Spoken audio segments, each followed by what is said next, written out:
हाय मेरे जिगर के टुकड़ों, आज हम 2009 में आई मूवी अनबॉर्न को एक्सप्लेन करने वाले हैं। I hope you like it. Movie की स्टार्टिंग में हम एक लड़की केसी को जॉगिंग करते हुए देखते हैं और तभी रास्ते में केसी को एक बच्चा दिखाई देता है जो काफी डरावना होता है और साथ ही केसी को एक मास्क लगाए हुए एक कुत्ता दिखाई देता है। वहीं जब केसी उस कुत्ते के पीछे जाती है तो उसे वहाँ कोई कुत्ता नहीं बल्कि एक मास्क जमीन पर पड़ा हुआ मिलता है और जब केसी उस मास्क को उठाकर देखती है तो उसे उसके नीचे एक कांच की बोतल मिलती है जिसके अंदर एक मरे हुए बच्चे की डेड बॉडी होती है। और जैसे ही केसी उस बोतल को गौर से देखने लगती है तभी वो बच्चा अपनी आंखें खोल देता है, जिसे देखकर केसी बहुत डर जाती है। फिर आगे हम केसी को अपनी फ्रेंड रोमी के साथ बात करते हुए देखते हैं, जहाँ केसी रोमी को अपने ड्रीम के बारे में बताती है और उससे उस ड्रीम का मतलब पूछती है। दरअसल मूवी की स्टार्टिंग में हमने जो कुछ भी देखा वो सब केसी का एक ड्रीम होता है। वही रोमी एक बुक देखकर केसी को उसके ड्रीम के बारे में बताने की कोशिश करती है। वहीं केसी अपना खर्चा चलाने के लिए इस घर में बेबी सिटिंग की जॉब करती थी, जिसमें वो एक 4 साल के बच्चे मैटी की देखभाल करती थी। तभी केसी को मैटी की आवाज आती है तो केसी उसे चेक करने के लिए ऊपर चली जाती है, जहाँ केसी देखती है कि मैटी अपनी न्यूबॉर्न सिस्टर को मिरर दिखा रहा होता है। और जब केसी मैटी के पास जाती है तो मैटी उसी मिरर को केसी के सर पर मार देता है और फिर मैटी एक अजीब आवाज में कहता है जम्बी अब जीना चाहता है। ये सुनकर केसी हैरान हो जाती है और सोचती है कि ये जम्बी कौन है। वहीं हम आपको बता दें कि जो बच्चा हमने मूवी की स्टार्टिंग में देखा था वो एक सोल यानी एवल था।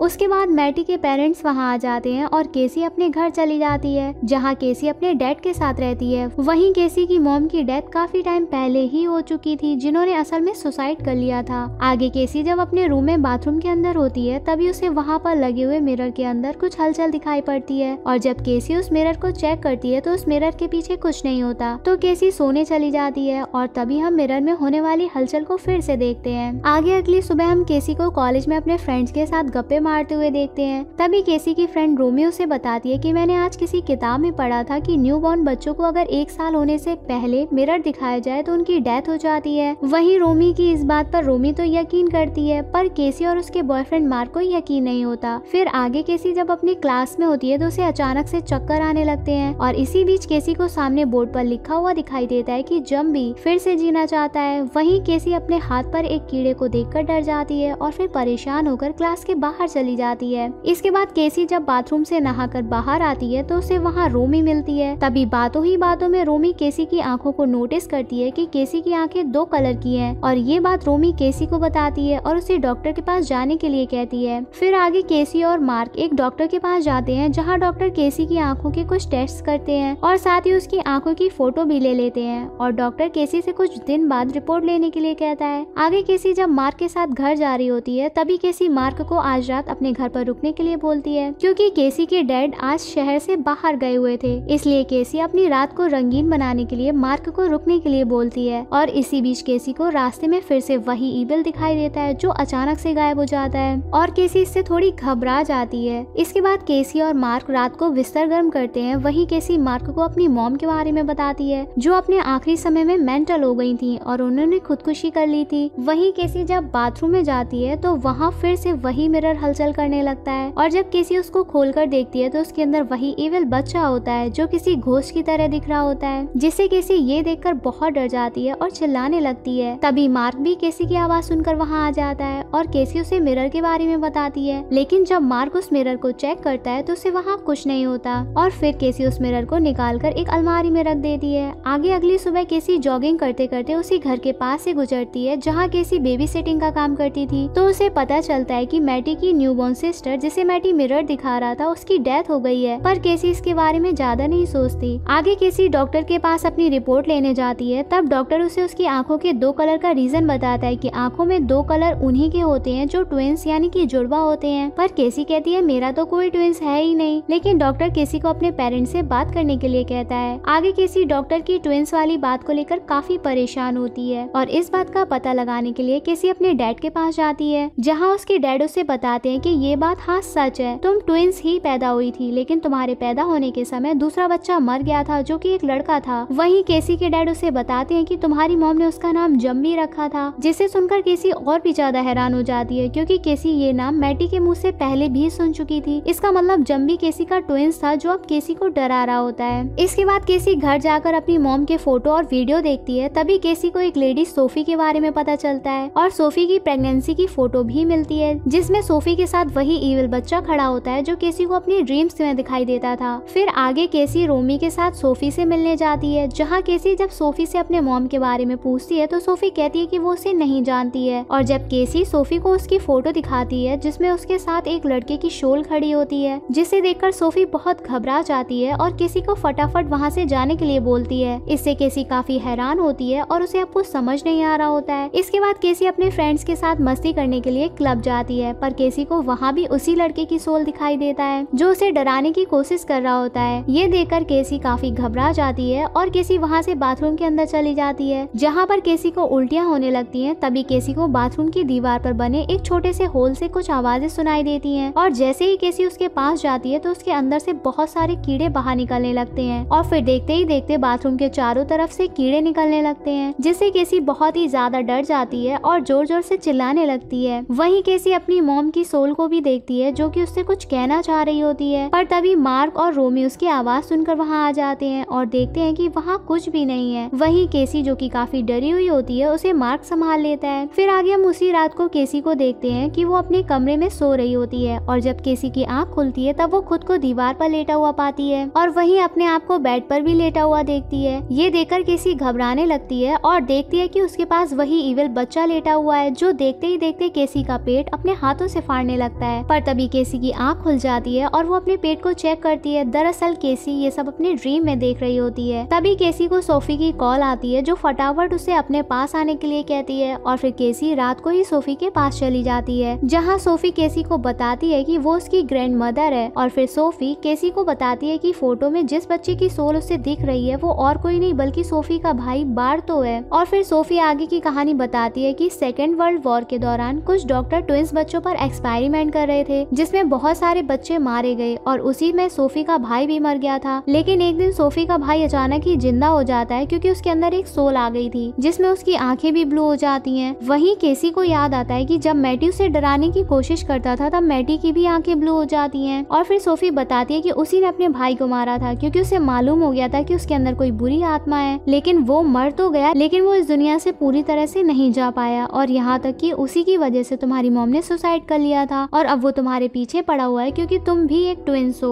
आगे सोफी बताती है कि उस दुनिया से इस दुनिया में आने के लिए काफी समय और ताकत की जरूरत पड़ती है। वहीं सोफी कहती है कि बार्तो की शोल अभी कमजोर है इसलिए उसे अभी मारा जा सकता है। वहीं सोफी केसी को एक बुक और एक बड़ा सा लॉकेट देती है जिसमें उस सोल को मरने के बारे में बताया गया था। पर यहाँ परेशानी की बात तो ये होती है कि वो बुक किसी और ही भाषा में होती है जिसे केसी पढ़ नहीं सकती थी, इसलिए केसी उस बुक को लेकर एक आदमी रेबी के पास जाती है और उसे बुक को ट्रांसलेट करने के लिए कहती है। वहीं रेबी केसी से कहते हैं कि मुझे इस किताब पर भरोसा तो नहीं है पर वो केसी के लिए इस किताब को जरूर पढ़ेंगे। और फिर केसी अपने घर जाती है और सोफी के बताए अनुसार वहाँ पर लगे हुए सारे मिरर तोड़ देती है क्योंकि वो सोल मिरर के जरिए ही लोगों को मौत के घाट उतार देती थी। इधर रोमी अपनी कार से केसी के पास आ रही होती है, तभी रास्ते में उसकी कार से मैटी का एक्सीडेंट हो जाता है जिससे रोमी काफी डर जाती है और जब रोमी गाड़ी से बाहर आकर देखती है तो मैटी को एक खरोच तक नहीं आई होती है। वहीं रोमी जब मैटी के पास जाती है तो मैटी रोमी को केसी की मदद करने के लिए मना करता है और कहता है कि अगर तुमने केसी की मदद करना बंद कर दिया तो तुम भी मारी जाओगी। इतना कहकर रोमी काफी डर जाती है और केसी को सब कुछ बताने के लिए वहाँ से भागती है। आगे रोमी केसी के पास जाती है और उसे सब कुछ बताती है। इस पर केसी रोमी को उससे दूर रहने के लिए कहती है, लेकिन रोमी कहती है कि वो उसे अकेला नहीं छोड़ सकती क्योंकि रोमी केसी की एक अच्छी दोस्त होती है। दूसरी तरफ सोफी जब रात को सोने जा रही होती है तभी उसे कुछ अजीब सी आवाजें आने लगती हैं, जिसे चेक करने के लिए सोफी जब बाहर जाती है तो उसे एक बहुत बूढ़ा आदमी सीढ़ियों पर दिखाई देता है और जैसे ही सोफी उसकी तरफ बढ़ती है पर तभी वो बूढ़ा आदमी एक घोस्ट में बदल जाता है और उल्टा ही सीढ़ियों पर चढ़ने लगता है। ये देखकर सोफी काफी ज्यादा डर जाती है और उससे बचने के लिए अंदर की तरफ भागने लगती है। और जब सोफी अपनी जान बचाकर एक कमरे में छुपी होती है तभी सोफी के पीछे से बार्तो की सोल आ जाती है और उसे मार देती है। आगे जब केसी को सोफी के मौत के बारे में पता चलता है तो केसी को सोफी की मौत पर बहुत दुख होता है। वहीं केसी को सोफी का लेटर मिलता है जिसमें लिखा हुआ था कि वो जल्द से जल्द रेबी की मदद से उस बुक को ट्रांसलेट करवा ले। वहीं केसी समझ चुकी थी कि ये सोल उसके सभी करीबी लोगों को धीरे धीरे मार देगी। दूसरी तरफ हम रेबी को देखते हैं कि जब रेबी उस बुक को ट्रांसलेट कर रहा होता है तभी उसे अपने घर में कुछ अजीब सी आवाज आती है और चेक करने पर रेबी को वहाँ एक उल्टे मुंह वाला कुत्ता दिखाई देता है जो देखने में काफी डरावना लग रहा होता है। इधर केसी और रोमी जब वीडियो कॉल पर बात कर रहे होते हैं तभी केसी केसी को रोमी के पीछे लगे मिरर पर बार्टो की सोल दिखाई देती है, जिससे केसी समझ जाती है कि वो सोल अब रोमी को भी मार देगी। इसलिए केसी अपने बॉयफ्रेंड मार्क के साथ रोमी के घर के लिए भागती है। वहीं रोमी जब अपने घर की डोरबेल बजने पर दरवाजा खोलती है तो उसे वहाँ मैटी दिखाई देता है, जो रोमी के पेट में चाकू घुसा देता है। इस पर रोमी जख्मी हालत में ही घर के अंदर भागने लगती है और मैटी उसका पीछा करता है, लेकिन तभी वहाँ केसी और मार्क आ जाते हैं और तब तक रोमी दम तोड़ देती है और तभी वो सोल मैटी के शरीर से निकलकर रोमी के अंदर चली जाती है। ये देखकर केसी और मार्क मैटी को लेकर वहाँ से भाग जाते हैं। फिर अगले दिन हम केसी, मार्क और रेबी को एक साथ देखते हैं, जहाँ रेबी केसी से कहता है कि हमें केसी का एक्सॉर्सिज्म उसी जगह पर करना होगा जहाँ केसी की मॉम ने सुसाइड की थी। इसमें रेबी की मदद एक अर्थर नाम के प्रीस्ट भी करते हैं। वहीं अर्थर रेबी से कहता है कि हमें एक्सॉर्सिज्म करने के लिए कम से कम 10 और लोगों की जरूरत पड़ेगी, जिससे हम एक्सॉर्सिज्म करते समय उस सोल को संभाल सकें। इसके बाद हम देखते हैं कि ये लोग उसी रात 10 और लोगों के साथ उसी जगह पर जाते हैं जहाँ केसी की मॉम ने सुसाइड किया था और फिर रेबी केसी को एक स्ट्रेचर पर लिटा देता है और उसके हाथ पैर को मजबूती से बांध देता है। इसके बाद रेबी उन 10 लोगों से केसी के आसपास एक घेरा बनाने के लिए कहता है और फिर रेबी और अर्थर एक्सॉर्सिज्म की प्रक्रिया शुरू करते हैं, जिसमें सभी लोग उस बुक में लिखे हुए मंत्रों को एक साथ पढ़ने लगते हैं। वहीं केसी को इसके साथ ही कुछ विजन्स भी आने लगते हैं और तभी वहाँ बार्टो की सोल आ जाती है, जिससे वहाँ काफी हलचल मचने लगती है और तभी बार्टो सभी को उछालकर दूर फेंकने लगता है, जिसमें कुछ लोगों की जान भी चली जाती है। वहीं रेबी को लगातार मंत्र पढ़ रहा होता है। बार्टो उस पर भी अटैक कर देता है, जिससे रेबी बेहोश हो जाता है। इसी बीच मार्क केसी को स्ट्रेचर से निकालकर वहाँ से भागने लगता है, लेकिन तभी बार्टो की सोल अर्थर को अपने वश में कर लेती है और अर्थर केसी और मार्क के पीछे भागने लगता है। और जब मार्क और केसी एक कमरे में छुपे होते हैं तभी अर्थर दीवार तोड़कर मार्क को पकड़ लेता है और उसे बहुत पेलता है। वहीं केसी जब मार्क को बचाने जाती है तो अर्थर मार्क को छोड़कर केसी पर अटैक कर देता है, लेकिन तभी मार्क पीछे से अर्थर के सर पर डंडे से वार करके उसे बेहोश कर देता है। लेकिन अब बार्टो की सोल अर्थर की बॉडी से निकलकर मार्क की बॉडी में आ जाती है। तभी केसी मार्क के अंदर हो रहे बदलाव को देखकर वहाँ से भागने की कोशिश करती है और आगे मार्क केसी को पकड़ लेता है और केसी का गला दबाकर मारने की कोशिश करता है। तभी केसी अपने गले से एक लॉकेट निकालकर मार्क की गर्दन पर वार कर देती है, जिससे मार्क उसे छोड़ देता है और तभी वहाँ रेबी आखिरी मंत्रों को पढ़ने के लिए वहाँ आ जाता है, जिसमें केसी भी उनका साथ देती है और तभी बार्टो की सोल मार्क की बॉडी छोड़कर वहाँ से चली जाती है। लेकिन मार्क छत से नीचे गिर जाता है, जिससे उसकी मौत हो जाती है और केसी से पूरी तरह टूट जाती है। इसके बाद हम केसी को देखते हैं जो अब मॉम बनने वाली है और उसके पेट में भी ट्विंस बच्चे होते हैं। यहाँ केसी मार्क को और भी ज्यादा मिस करने लगती है और इसी के साथ ये मूवी यहीं एंड हो जाती है। हमारे चैनल को ऐसे ही प्यार देते रहिए। चलो जल्दी से कमेंट करके बताओ आपको मूवी कैसी लगी। लाइक और शेयर करना मत भूलना। होप आपको मूवी की एक्सप्लेनेशन पसंद आई होगी। I love you guys.